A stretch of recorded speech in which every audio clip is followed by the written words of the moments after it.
Hey folks, it's Amy from Colorado Mountain Living. Today I wanted to show you a little bit about timber frame building and what goes into the process. There's a little bit more that's involved compared to regular home building, and I'll show you some of the elements that Bryan is dealing with getting the timbers ready to put together. So I'll show you, we've had a lot of rain in the past day. It's very, very wet up here, and it's really kept Bryan from being able to get a lot done over the weekend. So you can't really work in the pouring rain when your workspace is outside. So it's kind of put a little delay on things, but we did get a new tool in the mail that's going to help us speed along the process. But let me show you a little bit about what we've been working on and what Bryan's been doing to get the timbers ready to get the first level of the house built.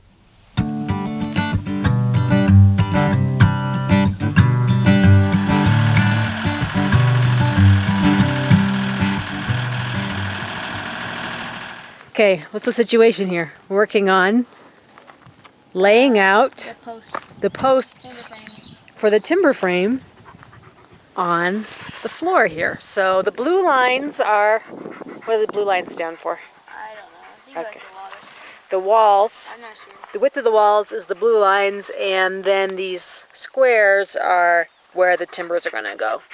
And 4 of the timbers that are going down first are right on the top level, so that's awesome. But apparently the other 4 that are needed are about 3 levels down. So it's going to be some moving of some timbers in the future. There's a 2x6 and a 1/2 inch of sheeting. Okay. So right now I'm laying out the posts so I can get an accurate measurement from one post to the next. So I can know how distance to cut, the length everything needs to be.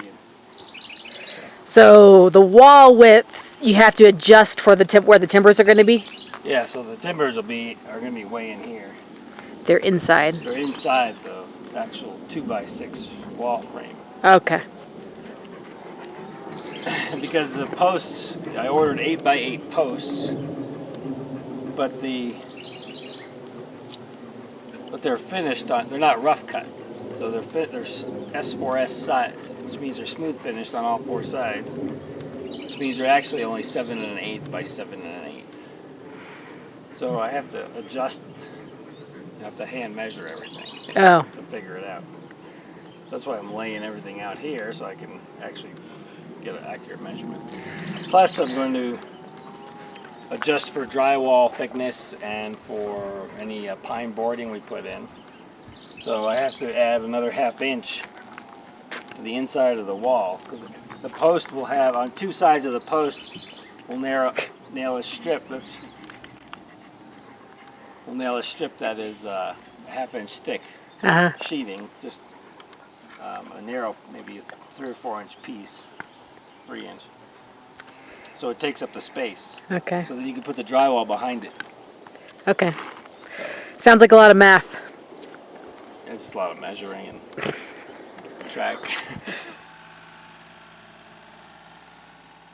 So one more element that makes the timber frame building a little bit more challenging is that everything's so darn heavy. These beams aren't easy to move around. You definitely need a tractor or some other system to help you maneuver the placement.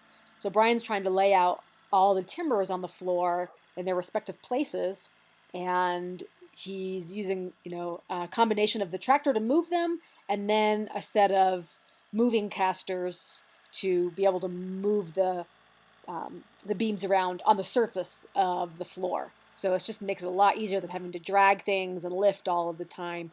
It's definitely easier if you've got wheels in below that you can just more simply move them around. So that's definitely something that, and having to pull all of the timbers out of the pile and then moving the piles around on the top of the driveway, it definitely takes up time and adds one more dimension of effort to all of the work.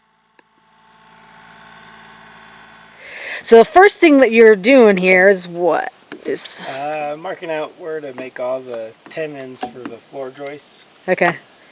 All the horizontal pieces throughout. There's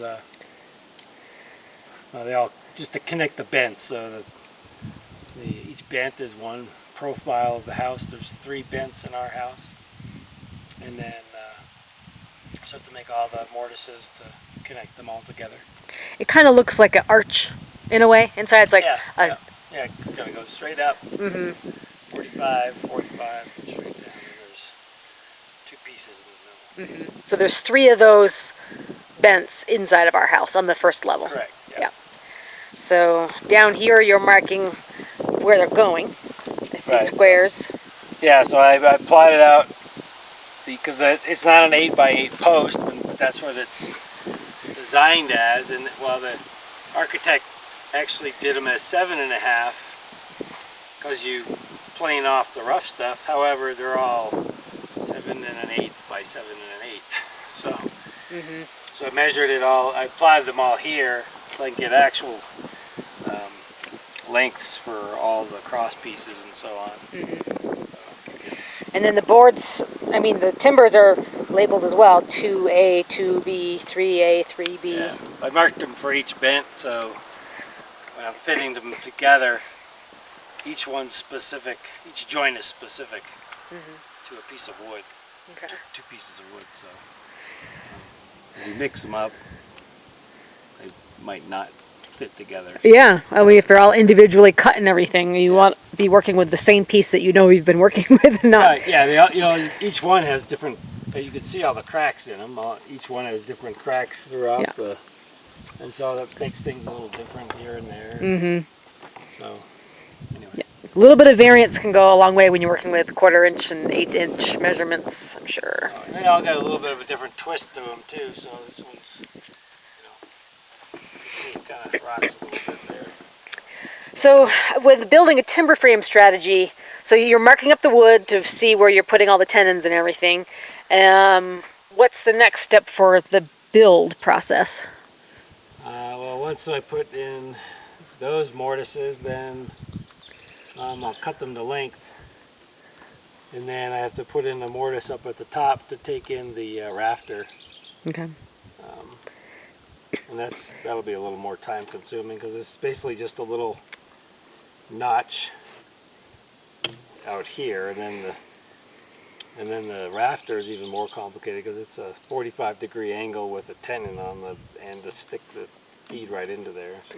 What about the templates that you made? Yeah, so that's for all the bracing. So every 45-degree angle, right there. Oh, okay. Gotcha. Obviously not a 2x4. Yeah, a regular timber. So that, and I won't make those mortises until I've got them laid out. I can take the brace and lay it right on it so I can get an exact position. It seems easier in my mind. Just get all the layout done first, and then the cutting. Once you get all the cuts together and everything joined. Then I'll put all the bends together, laying down, and just stack them up. Okay. And then that'll be permanent. They'll all be pegged together, and then we'll set the walls. So we're going to try and set the walls up, at least 3 walls up first, because that's easier, and then set the bent up, 1 bent at a time, probably that furthest one first, so 3, 2, and then 1. So the walls, since the walls are on the outside of where the timbers go, the timbers are they're going to be, the posts go right there on the inside of the wall. So if you put the walls up, frame the walls up first, you still be able to push up the bents, raise the bents inside of the walls that are. Right. It's better to do it that way than trying to. But I think if we put all the walls up, we'll have a harder time. So we'll do those 3 over there. Maybe after we get the first 2 bents up, then we can raise this wall up. Or we can build it, lay it down out here, and then lift it back up into place. It's just really nice to have a flat surface to build the wall on. Yeah. And then just... Right, yeah, way easier to tip it up that way. And then you have a strategy we will reveal about how you're going to raise the bents. Yes, that ought to be interesting. All right. We'll just let that simmer for folks. I've watched some other YouTube guys, so they've used similar strategies. Since to get a crane, it's like, I don't know, $150, $200 an hour, and doing it more manual way. It'll give me more flexibility and time to do things a little slower and just make sure things go up. Because after we raise the first bent, then we have to position the lateral joists, and there's two.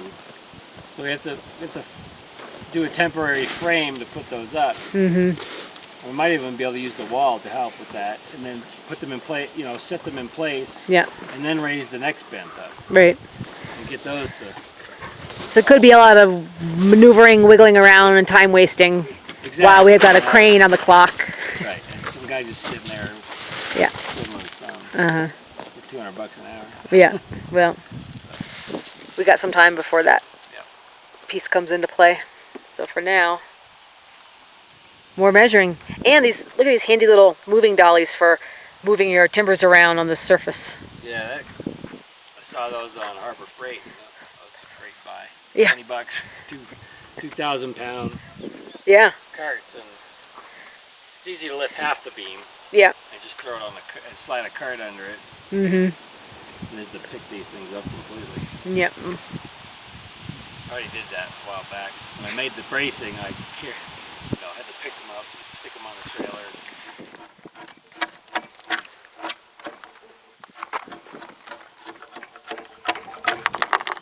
Ah, that's what all that sawing was. Yeah. I was like, what is all these little cuts?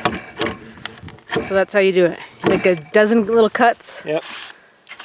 And you can smack it out. If I can find my hammer.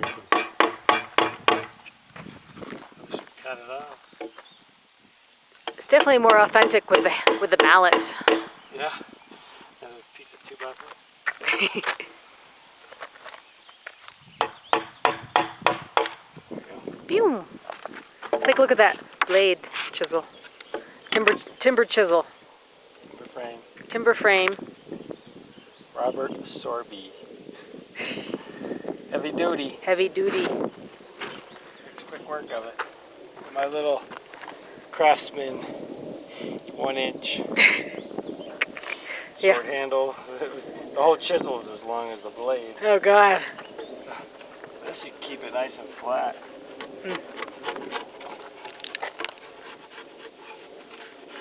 Shave with it.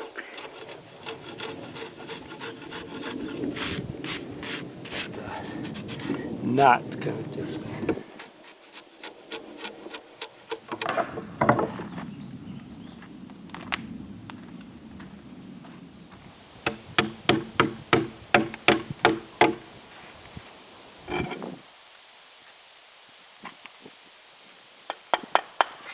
How do you get all those cuts at the same level without the saw blade going lower? It's locked in place. Oh. Lock the depth up.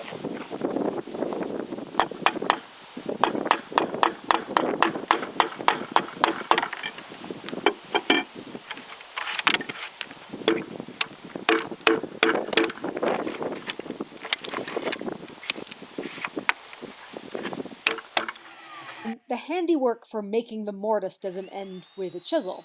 There's actually another step where you have to make a deeper notch. And so Bryan's using a wide drill bit to drill really 1.5, I think, inch holes into creating a notch. And then he has to chisel out that part.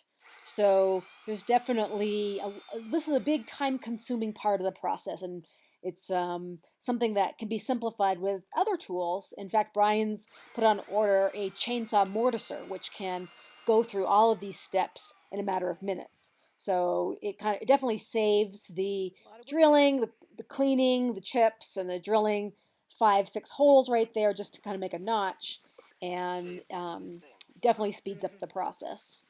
Hopefully you've enjoyed the little bit of insight that goes into the detail of timber frame work. And we'll be happy to show you next week when we get our chainsaw mortiser working how that goes as well.